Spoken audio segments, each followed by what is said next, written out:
사무엘상 14장 47절부터 52절까지 있는 말씀입니다.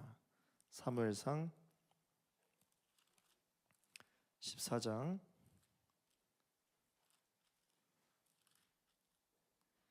47절부터 52절까지 제가 한 절 여러분들이 한 절 이렇게 교독하도록 하겠습니다.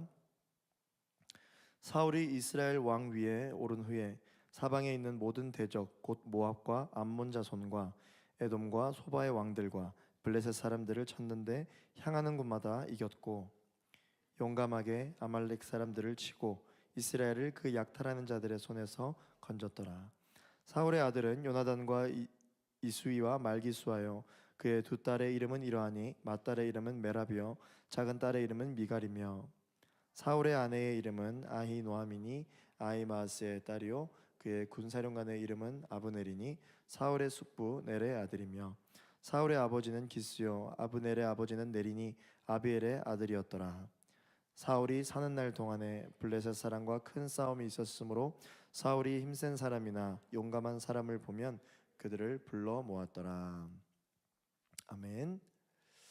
저는 오늘 이 본문 말씀을 통해서 성공하고 싶은가라고 하는 제목으로 하나님의 말씀을 나누도록 하겠습니다. 지난주에는 저희가 사도행전 15장 17절 말씀으로 자유본문으로 함께 나눴고 오늘부터는 다시 사무엘상 강해로 말씀을 나누도록 하겠습니다. 자, 오늘 본문을 보면요, 이 사울 왕에 대해서 재평가를 하고 있는 본문의 내용이 나옵니다. 그래서 사울이 그동안 왕위에 오른 이후에 이루었던 업적들 나오고, 그 다음에 사울의 아들, 딸, 아내가 누구였고, 그리고 또한 그의 군사령관 참모진은 누구였으며, 그리고 그의 아버지는 누구였는지 이렇게 가계가 쭉 나오죠. 그리고 마지막 52절 한 절을 통해서 사울이 남은 여생을 이렇게 살았다, 이렇게 오늘 본문이 나오고 있습니다. 오늘 본문 47, 48절 말씀을 한 번 더 우리 같이 한번 읽어보겠습니다. 47, 48절입니다. 시작. 사울이 이스라엘 왕 위에 오른 후에 사방에 있는 모든 대적 곧 모압과 암몬 자손과 에돔과 소바의 왕들과 블레셋 사람들을 쳤는데 향하는 곳마다 이겼고 용감하게 아말렉 사람들을 치고 이스라엘을 그 약탈하는 자들의 손에서 건졌더라. 아멘. 자, 사울이 왕위에 오르고 나서부터 오늘 본문까지 그동안 사울 왕의 재위 기간 동안 쌓은 업적들을 오늘 본문에서는 먼저 다루고 있습니다. 그런데 특이한 점이 있습니다. 그게 무엇이냐면 보통 이 왕에 대한 기록을 남길 때는 업적부터 남기는 게 아니라 지금 뒷부분에 나오는 이 가계부터 먼저 나옵니다. 가문이 어떤 가문이었는지 그 가정에 대한 내용이 먼저 나오게 되어 있거든요. 그런데 사울 왕은 업적이 먼저 나옵니다. 그런데 하나 특이한 것은요, 보통은 이 왕의 업적 혹은 이 왕에 대해서 얼마나 잘했는지에 대한 재평가를 할 때는 언제 합니까? 왕이 죽었거나 아니면 왕위를 물려주고 난 이후에 선왕은 어땠는가, 그래서 지금 어떤 정치를 해야 하느냐, 이런 거에 대한 이야기가 보통 나오게 되어 있거든요. 그런데 지금 사울 왕이 죽지도 않았고 지금 사울 왕이 다음 왕위로 왕위를 물려주지도 않았는데 지금 아직까지 한창 사울 왕은 계속해서 정치를 해야 되는데 벌써 사무엘상 14장에서 사울 왕의 업적과 그 가문에 대한 재평가가 이루어지고 있습니다. 왜 사울 왕이 멀쩡히 살아있는데 벌써 이 업적을 사무엘상 14장에서 이 사무엘상을 기록한 저자가 언급을 하게 된 것일까요? 진정한 의미에서의 왕, 하나님의 백성들이라고 지칭을 하는 이 이스라엘에서의 진정한 의미로서의 왕, 그 왕으로서의 역할이 사실상 종료되었음을 뜻하는 겁니다. 그래서 이제 15장부터는 이 사무엘상에 기록될 때 본격적으로 사울 왕 다음 왕인 다윗 왕에 대한 이제 출현 배경을 이제 다루기 위해서 14장 52절을 끝으로 진정한 왕으로서의 의미의 이 사울에 대한 기록을 끝내는 것이죠. 그래서 이미 이전부터 예언이 됐잖아요. 하나님 마음에 합한 왕을 따로 세우겠다. 이제 그것에 대한 본격적인 성취가 이제 기록이 되는 겁니다. 그래서 다윗의 등장 배경을 다루겠다, 그런 의미가 있는 것이죠. 그런데 오늘 비록 굉장히 짧은 구절이지만 이 짧은 구절만 보더라도 이스라엘의 초대 왕이었던 이 사울 왕의 업적이 얼마나 대단했는지 우리가 알 수 있습니다. 이스라엘을 대적하던 이 적국이 하나의 국가만이 아니라 이스라엘을 완전히 둘러싸고 있는데 사울이 했던 모든 전쟁에서 승리했다, 그렇게 기록을 하고 있죠. 그래서 모압, 암몬, 에돔과 소바, 블레셋, 아말렉, 이렇게 기록이 되어져 있습니다. 저희 교회는 보라통독이 있으니까 보라통독에 사진이 지도가 또 잘 나와 있거든요.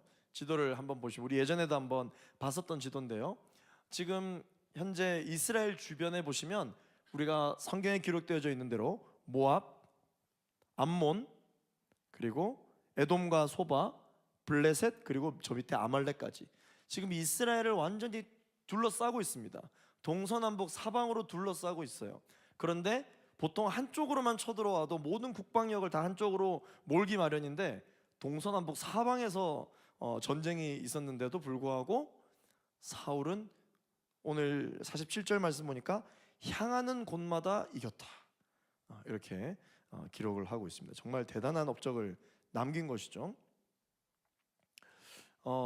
심지어 우리가 블레셋과의 전투에서 보면 이스라엘 군대의 그런 상황과 여러 가지 환경들은 어떠했습니까? 굉장히 열악했거든요. 실질적으로 어떤 철제 무기가 있지도 않았던 상황이었음에도 불구하고 어떻게 이렇게 사방의 적으로부터 이 이스라엘이 항상 이길 수가 있었느냐? 사울 왕은 정말 이러한 업적을 이루었다, 이렇게 사무엘상이 기록을 하고 있죠. 어떻게 여러분 좀 부러우십니까? 가는 곳마다 이겼다잖아요, 그죠? 진정한 승리자처럼 이제 우리가 경험이 느껴지게 됩니다. 그런데 사실 저와 여러분들이 살아가는 인생도 마찬가지죠. 우리가 한쪽만 신경을 쓰면 다른 한쪽은 평안하면 참 좋겠는데 우리가 조금만 집중을 하지 않으면 사방에서 우리를 에워싸는 걸 경험하게 될 겁니다. 뿐만 아니라 이 교회 성전 안에서는 그래도 여러분들이 영적으로 안정감을 가지고 예배도 드리고 기도도 하고 열심히 신앙생활을 하는데 이제 교회를 들어왔던 저 문만 열고 나서면 그때부터는 사방이 적이죠. 어떻게 하면은 간신히 받은 이 은혜를 지켜낼 수 있을까? 마치 이스라엘의 동서남북에 모든 이 적국 세력들이 다 둘러싸고 있는 것처럼 저와 여러분들이 살아가고 있는 이 세상도 하나님의 사람으로서 살기로 결단하는 순간 사방에 우리를 무너뜨리려는 그런 원수 세력들로 가득합니다. 안전지대가 없습니다. 어쩌면 이 성전, 우리가 예배를 드리고 있는 이 성전은 나름 그래도 안전지대라고 생각하시는 우리 청년분들이실 겁니다. 그러나 누군가에게는 지금 앉아있는 이 성전조차도 안전지대라는 느낌이 들지 않을 정도의 그러한 부담감과 압박감이 있는 상황의 사람들도 분명 있을 것입니다. 그렇다면 여러분, 우리가 지금 이스라엘과 같이 이 사방에 우겨쌈을 당하고 있을 때 여러분, 우리는 어떻게 헤쳐나가야 할까요? 이스라엘 백성들은 그 당시에 어떻게 헤쳐나갔길래 사방에 우겨쌈을 당한다 할지라도 해를 입지 아니하고 지금과 같이 향하는 곳마다 승리를 할 수 있었느냐? 사실 인간적인 눈으로 바라보았을 때는 사울 왕이 대단했다 라고 그렇게 생각을 할 수 있겠죠. 그러나 우리는 지난 사무엘상 1장에서부터의 기록을 봐서 알 수 있습니다. 어떻게 이스라엘 백성들이 이렇게 향하는 곳마다 승리할 수가 있었습니까? 하나님이 그들과 함께 하셨기 때문이죠. 하나님의 사람들의 이 영적인 상황이 마찬가지입니다. 사방에 우겨쌈을 당하고 있죠. 그렇기 때문에 지금 저와 여러분들에게 필요한 것은 무엇일까요? 그것은 바로 하나님을 찾는 것입니다. 하나님을 찾는 것이에요. 고린도후서 4장 8절부터 10절까지 말씀을 우리 같이 한번 읽어보도록 하겠습니다. 고린도후서 4장 8절부터 10절까지 같이 읽겠습니다. 시작. 우리가 사방으로 우겨쌈을 당하여도 쌓이지 아니하며 답답한 일을 당하여도 낙심하지 아니하며 박해를 받아도 버림받지 아니하며 거꾸로 뜨림을 당하여도 망하지 아니하고 우리가 항상 예수의 죽음을 몸에 짊어짐은 예수의 생명이 또한 우리 몸에 나타나게 하려 함이라. 아멘. 사방에 우겨쌈을 당한다 할지라도 하늘에 피할 길을 내시는 하나님을 찬양합니다. 기도할 때도 생기야 사방에서부터 불어와 나로 살게 할지어다. 아멘.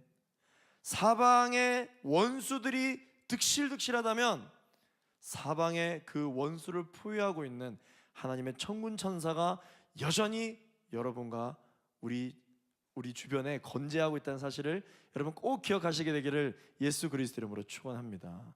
그래서 우리가 해야 할 것은 하나님 함께 해 주십시오. 하나님 이 전쟁에서 승리하게 해 주십시오. 우리의 공로나 우리의 열심으로 이루어지는 것이 아니라 하나님의 열심으로 말이죠. 그걸로 우리는 승리를 경험하게 되는 것입니다.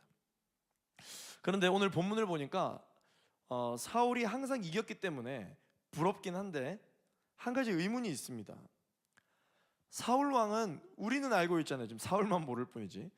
우리는 알고 있습니다. 분명히 하나님이 사울 왕을 버렸는데 어떻게 향하는 곳마다 이렇게 승리를 할 수 있느냐. 그래도 그동안 하나님께 쌓아놓고 정립해놨던 사울의 어떤 선한 행실 때문에 가능했던 것인가? 그러면 마치 그런 선한 행실이 다 소진되어지면 그때부터는 사울이 패배를 하는가? 어떻게 사울이 하나님께 버림받았는데 이렇게 승리할 수가 있었단 말인가? 그렇다면 여러분, 만약에 쌓기 시작했던, 오늘 왜 이렇게 말이 안 나오죠? 쌓기 시작한 어떤 그런 선한 행실에 대한 정립 때문에 계속해서 승리를 할 수 있었다면, 그렇다면 사울이 지금 이 순간 순종을 더했다면 더 큰 승리를 얻게 되었을 것이고, 사울이 순종을 덜했다면 승리를 덜하는 것인가요? 그러면 순종한 만큼만 승리를 하게 되는 것이냐? 사랑하는 청년 여러분, 사울이 지금 향하는 곳마다 경험하게 된 이 승리는 사울의 경건이나 사울의 순종 때문에, 사울의 능력 때문에 경험하게 된 승리가 아닙니다. 그러면 사울은 왜 향하는 곳마다 승리할 수 있었느냐? 저 따라서 고백해 보겠습니다. 하나님의 약속 때문이다. 하나님의 약속 때문에 사울이 승리를 경험한 것이지, 사울의 경건의 능력 때문에 승리를 경험한 것이 아니라는 것이죠. 이것은 버림받은 사울에게는 오히려 하나님의 은혜입니다. 은혜. 자격 없는 자에게 주어지는 혜택, 그걸 우리가 은혜라고 그러잖아요. 약속을 지키시는 하나님이시기 때문에 사울에게 승리를 주신 것이기 때문에 사울의 승리는 사울의 것이 아닙니다. 이스라엘이 경험했던 승리는 사울이라는 왕 한 명 잘 세웠기 때문에 얻게 된 승리가 아닙니다. 이스라엘이 경험하고 누리고 있는 승리는 누구의 승리입니까? 하나님의 승리인 것이죠. 하나님의 승리예요. 그런데 이것을 우리의 능력으로 얻게 된 승리다, 사울이 잘해서 얻게 된 승리다 라고 생각하는 순간, 그때부터 이스라엘 백성들의 영적인 상태가 어떻게 변화되기 시작하느냐? 교만하기 시작한 것이죠. 교만해지기 시작합니다. 내가 이겼는데 내가 승리했는데, 내가 이때까지 계속 이겨왔잖아 라는 교만을 하게 되는 것입니다. 그러나 그들의 승리가 내가 승리를 할 수 없는 상황 가운데 하나님께서 승리하게 해주셨구나 라는 것을 깨닫게 된다면 어떻게 될까요? 겸손함을 유지할 수 있는 것이죠. 겸손함을 유지하는 겁니다. 저와 여러분들이 일상에서 늘 승리하면서 살아가면서도 교만하지 아니하고 겸손함을 유지할 수 있는 비결은 나의 승리는 하나님의 승리다 라고 선포하는 것인 줄로 믿습니다. 근데 쉽지 않죠. 그게 잘 안 되죠. 그렇기 때문에 우리는 예배를 드릴 수밖에 없는 겁니다. 그렇기 때문에 우리는 항상 찬양하고 깨어 기도할 수밖에 없는 것입니다. 자, 사울의 예를 통해서 우리는 또다시 이런 부분도 알 수 있습니다. 비록 하나님이 버리신 자라 할지라도 하나님의 뜻과 계획을 위해서 세상적으로는 큰 성공을 거둘 수 있다 없다? 있다는 것이죠. 있다는 거예요. 여기서 중요한 것은 큰 성공이 아닙니다. 여기서 중요한 것은 세상적으로 성공했다라는 것이죠. 오늘 본문 48절 말씀을 같이 한번 읽어보도록 하겠습니다. 48절 시작. 용감하게 아말렉 사람들을 치고 이스라엘을 그 약탈하는 자들의 손에서 건졌더라. 자, 이거는 성공한 거예요. 이건 승리한 것입니다. 그런데 여러분, 저는 이 48절 말씀을 읽는데 너무 안타까운 게 있었습니다. 그게 무엇이냐면요, 보세요. 용감하게 아말렉 사람들을 치고 그렇게 고생해서 결국은 이스라엘을 수많은 약탈하는 자들로부터 건져냈다, 구해냈다. 지금 뭘 기록하고 사울의 업적을 이야기하는 거잖아요. 구해냈는데 지금 누구만 버림받았어요? 사울은 버림받았잖아요. 이 48절만 보더라도 사울은 세상적으로 큰 성공을 거두었다. 그러나 영적으로 성공을 못한 것입니다. 사랑하는 청년 여러분, 여러분들은 어떤 성공을 위해 열심히 달려가고 있습니까? 눈에 보이는 육적인 성공, 세상적인 성공과 눈에 보이지 않지만 영원히 누리게 될 영적인 성공이 있다면 여러분들은 어떤 성공을 쫓아 오늘 열심을 내시겠습니까? 사랑하는 청년 여러분, 아말렉까지 물리치면 구원을 받습니까? 모든 적으로부터 싸워 이기기만 하면 구원을 얻습니까? 그 결과로? 그 상급으로? 우리가 그토록 원하는 구원은 공로나 성공으로 얻는 것이 아닙니다. 우리는 알고 있습니다. 구원은 하나님을 믿는 믿음으로부터 말미암는 것입니다. 할렐루야, 아멘. 여러분들이 이 인생을 살아가면서 하나님을 믿기로 결정한 사람들이라면 여러분들은 어떤 성공을 쫓아야 되겠습니까? 믿음으로 말미암아 얻게 되는 성공, 그 구원을 쫓는 여러분 되시기를 예수 그리스도 이름으로 축원합니다. 아멘. 그렇다면 우리는 세상의 박수를 받으려 애쓸 필요가 없고요, 하나님의 박수를 받기 위해 애써야 되는 줄로 믿습니다. 하나님의 사람들이여 하나님의 박수를 받을지어다. 아멘. 그 옛날에 베스트셀러 중에 부자 아빠 가난한 아빠라는 책이 있었습니다. 이 책 제목으로 인해서 여러 가지 이제 패러디와 이야기들이 나오게 됐는데, 부자 아빠는 모든 성공을 이룬 사람을 말하는 거예요. 그런데 거기까지만 했으면 괜찮은데, 부자 아빠란 모든 성공을 이루었다, 또 그 이면에 어떠한 내용까지 포함되어 있냐면 성품도 좋다, 지혜롭다, 선하다, 뭐 그럴 수 있죠. 그런데 이제 반대의 개념까지 생기기 시작했습니다. 반대로 가난한 아빠는 모든 실패를 경험한 사람을 말해요. 그러다 보니까 어리석다, 지혜롭지 못하다, 악하다, 성품이 모질다, 이런 생각까지 하게 됐다라는 것이죠. 그런데 여러분, 이 부분이 맞을 수도 있고 안 맞을 수도 있는 건데, 교회 내에서도 이런 생각을 하는 성도들이 있습니다. 교회에서 순모임을 하면서 이 기도 제목을 나누거나 한 주간 어떻게 살았어요 이렇게 이야기를 하다가 보면 출세를 하거나 성공을 하거나 본인의 삶이 굉장히 잘 풀렸어요. 그러면 이 사람이 믿음이 좋구나, 하나님의 복이 임하고 있구나. 그런데 반대로 그렇지 못하면 실패를 경험하거나 회사에 안 좋은 일이 있거나 건강이 안 좋거나 이런 일이 있게 되면은 말은 하지 않지만 속으로 이 사람이 믿음이 부족해서가 아니냐, 하나님의 축복이 없어서가 아니냐 라는 생각까지 하게 되는 부분이 실제 교회 내에도 있다는 것이죠. 요즘 크리스천 청년들이 더 결혼하기 힘들다, 뭐 그런 이야기를 하잖아요. 요즘 크리스천 청년들이 결혼을 못하는 이유가 믿음이 있는 청년들이 없어서가 아니랍니다.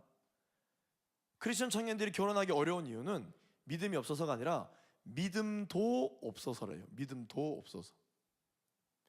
이게 무슨 말입니까? 믿음만 봅니다. 거짓말하지 마세요. 믿음만 본 사람 전 잘 못 봤어요. 믿음도 보기 때문에 결혼하기가 더 어렵다는 거예요.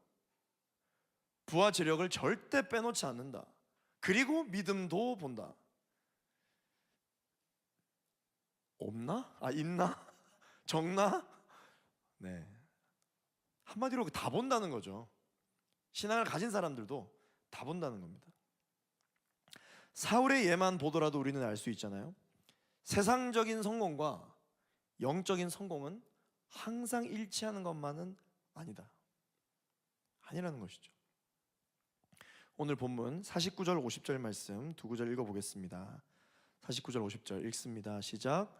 사울의 아들은 요나단과 이스위와 말기수하여 그의 두 딸의 이름은 이러하니 맏딸의 이름은 메라비요 작은 딸의 이름은 미갈이라 이며 사울의 아내의 이름은 아히노아미니 아히마아스의 딸이요 그의 군사령관의 이름은 아브넬이니 사울의 숙부넬의 아들이며.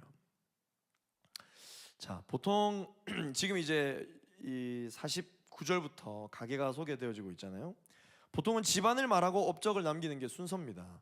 그런데 특이하게도 사울은 업적을 먼저 말하고 집안을 소개하고 있죠.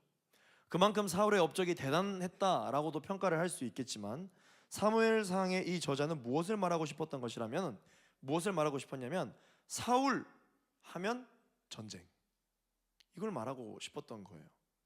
사울 하면 떠올랐던 거는 그가 이루어낸 업적 이꼴 전쟁이라는 거예요. 그러니까 사울은 그의 인생을 어떻게 뭘로 설명할 수 있느냐? 전쟁을 빼놓고선 설명할 수 없는 인물이 되는 것이죠. 지금 그걸 이야기하고 있는 것입니다. 전쟁을 말하고 싶었다는 거예요. 사울 하면 전쟁밖에 없는 거예요. 그렇기 때문에 이 전쟁에 사로잡혀 있는 이 사울은 항상 어떤 생각을 가지고 있었냐? 무슨 일이 있어도 반드시 싸워서 이긴다. 절대 지지 않는다. 그렇기 때문에 싸울 때도 두려워하고 싸우지 않을 때도 언제 싸움이 일어날까 두려워하는 인생을 살았던 사람이 사울이라는 것을 간접적으로 설명하고 있는 겁니다.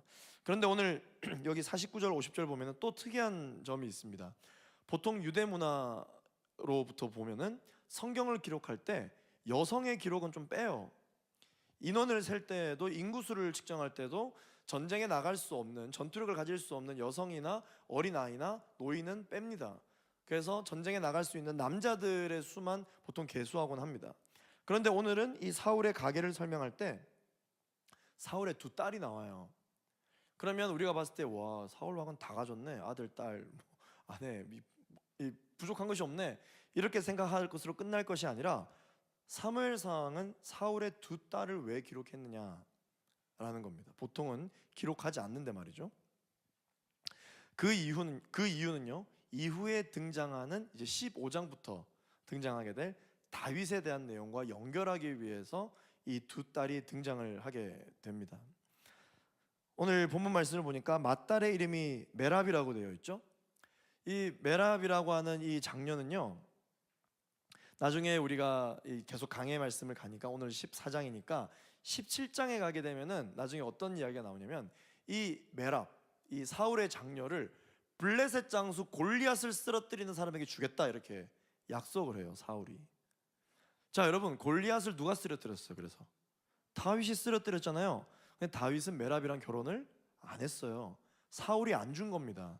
약조를 해놓고 시기심 때문에 안 준 것이죠. 다윗과 연관되어 있는 겁니다. 첫째 딸이 아닌 이제 둘째 딸이 이름이 나잖아요. 둘째 딸 이름이 이제 미갈 나옵니다. 이 미갈이 바로 다윗의 이제 본처죠, 본처.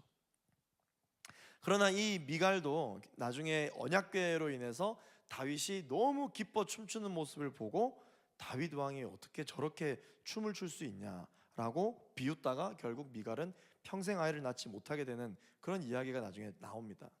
결국은 다윗 왕의 이 출현을 예고하는 스포예요, 스포. 이게 52절 말씀을 우리 같이 한번 읽어보도록 하겠습니다. 52절 마지막 절 함께 읽습니다. 시작.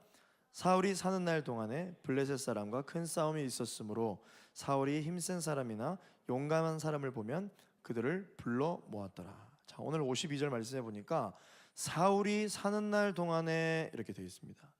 이 말은 이제 이 기록 이후에 사울의 남은 모든 일생의 평생의 이제 그런 말이죠. 사울의 남은 모든 일평생을 사울이 어떻게 살았다고 되어 있습니까? 또 전쟁에 몰두해 있어요. 치열하게 계속해서 살고 있습니다. 힘센 사람이나 용감한 사람만 보면 불러 모았다. 군대로 입대를 시켰다. 사울이 얼마나 불안했으면 보이는 사람마다 좀 싸움 잘할 것 같다 그러면 강한 군사로 자꾸 늘리려고만 했을까요? 자, 여러분, 우리는 계속해서 이 사무엘상을 보면서 진정한 승리는 사람의 수와 병거의 수에 있는 것이 아니라 누구에게 달려있다? 하나님에게 달려있다라는 것을 우리가 계속 깨닫게 되거든요. 심지어 사울 왕은 자기 아들 요나단 때로부터 또 이미 알고 있죠. 숫자에 압도될 것이 아니라 하나님의 말씀에 순종해야 된다. 그런데 사울은 마지막까지도 남은 일평생마저도 어떻게 해서든지 군사수를 늘리려고만 했어요. 군사수를 늘리려고만 했다. 숫자에 계속해서 민감한 모습을 보입니다. 정말 열심입니다. 전쟁이 있을 때나 없을 때나 사울은 매번 국방력 증가에 총력을 기울이는 것이죠. 근데 여러분, 사울은 어느 나라 왕입니까? 이스라엘의 왕 아닙니까? 이스라엘이 어떤 나라입니까? 하나님이 선택된 백성들이 있는 나라라고 본인들이 그렇게 믿고 지난 시간들을 살아오지 않았습니까? 하나님의 백성이라면 여러분, 무엇에 열심을 내야 할까요? 군사수를 늘리는 데 열심을 내야 할까요? 물론 그것도 중요하겠죠. 그러나 그것만큼 민족의 정체성, 이 민족이 왜 있는데요? 하나님이잖아요. 군사력을 늘리는 데 열을 내는 만큼 하나님을 알아가는 데 열을 내야 되는 거예요. 지금 중심이 잘못되어 있는 것입니다. 사울이 계속해서 기록을 보면은 군사력 증강에 힘을 쏟은 부분들은 너무 쉽게 찾을 수 있는데 자신의 영적인 상태를 점검하는 부분은 찾기가 어려워요. 여전히 숫자에 매여 있는 것이죠. 말씀을 맺겠습니다. 여러분, 우리가 오늘 이 짧은 본문 구절만 보더라도 사울이 이룬 큰 성공, 세상 사람들이 사울을 보고 두려워 떨고 쉽게 업신여기지 못하고 박수를 쳐주는 이 사울이 이룬 이 성공, 이 인생, 우리는 부러운 마음이 있을 수 있습니다. 사울이 지나가면 사울 하면은 그 생각되어지는 그 승률, 그 승리에 대한 꼬리표, 이것 때문에 많은 사람들이 함부로 안 하겠죠. 우리는 그런 모습 보면 좀 부럽잖아요. 나도 사람들이 나를 함부로 대하지 않았으면 좋겠고, 나도 그냥 한 걸음 한 걸음 걸어갈 때마다 사람들이 나를 두려워했으면 좋겠고, 어떻게 해서든지 나 눈치를 보는 그런 영향력 있는 사람이 되고 싶다. 큰 성공을 거두고 싶다. 사울이야말로 정말 큰 성공을 거뒀죠. 베냐민 지파, 그 작은 지파 출신이 이스라엘 초대 왕이 되었잖아요. 왕정의 기틀을 확립하고야 말았잖아요. 모든 외부의 적으로부터 이스라엘을 지켜냈잖아요. 큰 성공을 이루었습니다. 그런데 하나님 앞에 불순종을 했다. 그래서 하나님께 버림받았다. 그럼에도 불구하고 여러분들 사울이 부러우신가요? 결국 나라와 민족을 위해 또 자신의 안위를 위해서 치열하게 살았던 사울인데 세상으로부터 박수를 받는 것 같았는데 결국 기록되기를 사울은 모든 전쟁에서 승리한 위대한 왕으로 기록되지 않고 하나님께 버림받은 왕으로 기록됐어요. 여러분 성공하고 싶죠? 여러분들이 하고 싶은 성공은 어떤 성공입니까? 어떤 성공을 위해서 이렇게 열심히 살고 계세요? 공부도 하고 열심히 직장에서 박수를 받기 위해 열심을 내잖아요. 결혼도 해야 되고 연애도 해야 되고 돈도 많이 벌어야 되고 열심히 합니다. 성공하기 위해서. 우리가 진정한 성공자가 되느냐 되지 못하느냐 하는 것은 사실은 육적인 성공이나 실패와 관련된 게 아닙니다. 우리는 그게 다 연관이 돼 있을 거라 생각하지만 하나님의 사람들에게 있어서의 성공에 가장 깊은 연관이 있는 것은 바로 영적인 성공인 줄로 믿습니다. 우리가 육적으로 아무리 성공했다 할지라도 영적으로 실패했다면 우리는 실패한 인생으로 살게 되는 것이죠. 육적으로 실패했다 할지라도 영적으로 성공하면 성공한 자가 되는 것입니다. 하나님 안에서. 할렐루야. 하나님 안에서. 당신은 어떤 성공을 위하여 일하고 있습니까? 육적인 성공을 위하여 일하고 있습니까? 실질적으로 육신을 입고 이 세상을 살아가고 있기 때문에 육적인 성공은 무시 못하죠. 엄청 중요합니다. 그러나 제가 오늘 여러분들과 함께 결단하기를 원하는 것은 그것이 중요한 만큼 더 중요한 것이 있는데 그게 바로 영적인 성공이라는 거예요. 왜 그게 중요합니까? 여러분들이 하나님의 사람으로 살기로 결정을 했잖아요. 우리가 하나님의 백성답게 살겠다고 결정을 했잖아요. 영적인 성공이 중요한 것이죠. 제가 육적인 성공을 위해서 열심을 내지 말라는 뜻이 아닙니다. 그만큼 영적인 성공을 위해서 어떤 열심을 내고 있느냐는 거죠. 하나님께 박수를 받기 위해 우리가 또 하나님 사랑하는 마음으로 열심을 다해 달려가게 되는 저와 여러분 되기를 예수 그리스도 이름으로 축원합니다. 함께 이 시간 우리 말씀을 기억하면서 기도하겠습니다.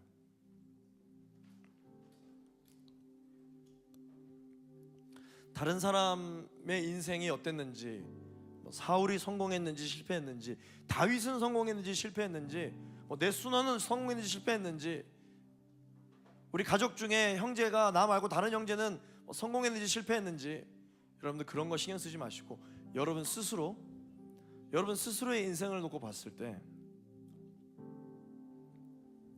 내가 지금 구하고 있는 것은 육적인 성공인가 아니면 영적인 성공인가? 사실 나는 육적인 성공을 더 원하고 있는데 왜 영적인 것을 붙들고 매달려 있느냐?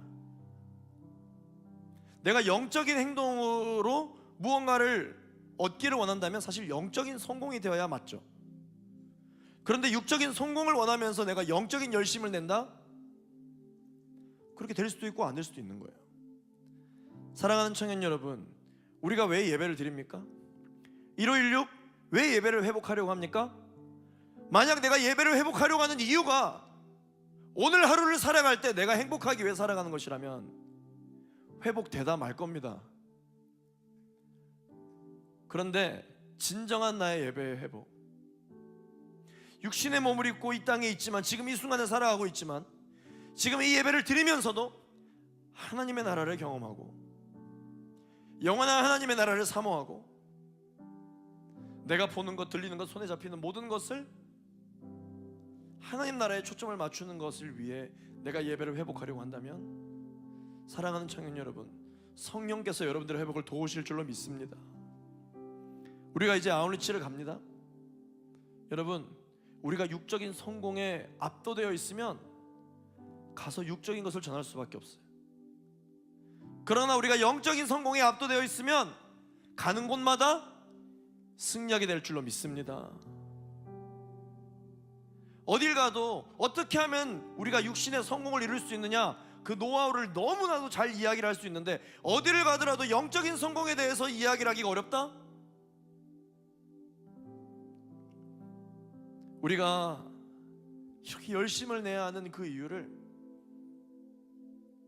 다시 한 번 더 생각해보고 그 초점을 하나님께 맞추고 나아가는 저와 여러분 되기를 예수 그리스도 이름으로 축원합니다. 하나님, 내가 성공하기를 원합니다. 성공하게 하여 주시옵소서. 그러나 이 성공은 육적인 성공뿐만 아니라 하나님과의 관계의 회복, 영적인 성공, 영원한 하나님 나라의 안식처, 주님 그것을 위한 성공입니다. 하나님, 하나님과의 친밀함이 회복되게 하여 주시옵소서. 주여, 한 번 우리 주감심하여 기도하겠습니다. 주여.